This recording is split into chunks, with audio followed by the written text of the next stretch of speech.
One of the recurrent problems in all those settings is the reliability. What happens if your sophisticated computer that's doing fairly complex computation, for some reason, hangs during a fraction of a second? This is Jean-Yves Le Boudec, a professor of the IC School at EPFL, and in previous videos we discussed the need for smart grids and the computational challenges that they raise. And today we are going to focus on guaranteeing their reliability. We have evidence that this happens. When you take any software, a complex software, it's very hard to guarantee that in 100% of the cases it will behave as it does when doing the test. It's a common misconception that computers always get it right. Of course, they are much more reliable than the human brain, but they too rely on physical processes. Therefore, errors can occur at any point, especially if the processes get more and more complex. If that happens, if the computer happens to hang, and if you have fairly frequent critical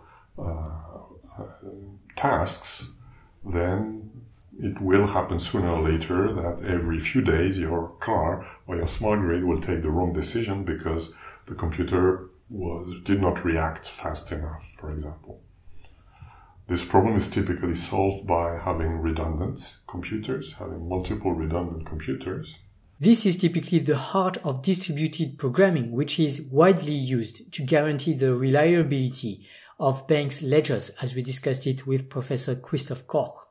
But this is difficult to combine with real-time problems. You need, if you have redundant computers that are taking decision, you have to make sure they take consistent decisions, or that only one of them is working and the others are in backup. But no matter how you organize a redundancy, you will always have a consensus problem, either consensus on who is the backup and who is the slave, or if multiple computers are doing the computation, they need consensus on their outputs. Consensus in databases is understood and we know how to make it happen, but it has unbounded guaranteed latency. So if there are, like in real life, if we assume the computers are not perfect, once in a while there may be a bit delay. Also the communication between controllers is not perfect. The network is what we call asynchronous. There is a consensus problem. So how do we do quasi-real-time consensus? That's also one of the challenges for today's research. Now, as we discussed it with Professor Viktor Kunchak, distributed programming is not sufficient to guarantee the reliability of complex softwares. One other complementary approach is program verification, that is, verifying that a program will behave in a specified manner. We don't do program verifications. We try to do what we call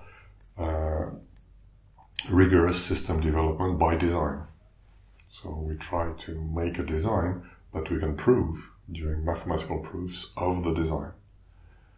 But verifying our programs is very difficult because, for example, a controller that decides what to do with a battery, for example, controller in this charging station that needs to, the battery is a buffer between the PVs and the electric cars, for example. It needs every fraction of a second to manage the power flow in the battery. Batteries can do that today. Electrochemical batteries can be manipulated very fast, but somebody needs to take the decision. And to take this decision, you need to address those non-convex optimization problems. You need, in some sense, to simulate the power flow, the result of your decision, and whether this resulting power flows on all the lines would violate the constraints or not.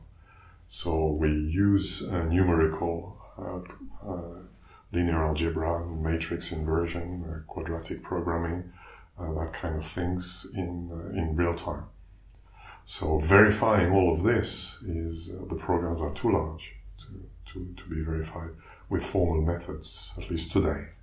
Nevertheless, some ideas from program verification may still be useful to help certifying the reliability of smart grids. It's also a topic of future research. There are a number of efforts on doing interval-based computation, for example, to make sure that the computations you do are guaranteed to not suffer from any floating point problem.